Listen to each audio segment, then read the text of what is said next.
प्रलंबित होतं ते पूर्वी काही अर्ज प्रॉपर्टी अटॅचमेंटचे त्यांनी दिले होते, आम्ही काही अकाउंट रिफ्रिजिंग चार्ज दिले होते, याच्या सुनावणीसाठी आज होतं.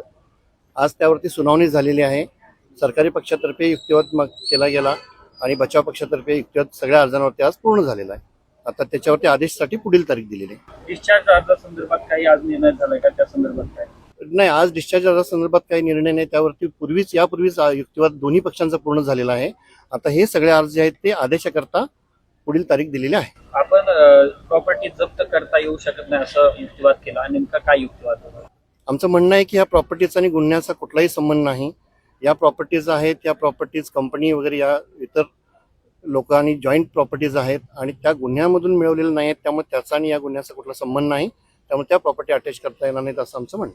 टोटल किती प्रॉपर्टी आणि किती अकाउंट?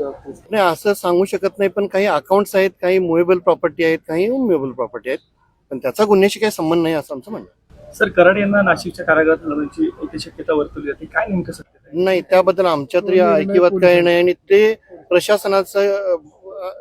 प्रशासनाच्या अखत्यारीतल्या बाबी आहेत, त्याच्याविषयी आम्ही काही भाष्य नाही करू शकतो. काही असा अर्ज किंवा काही नाही, आम्ही काय अर्ज नाही केलेला. आमच्या अधिकार क्षेत्रातच येत नाही ती गोष्ट.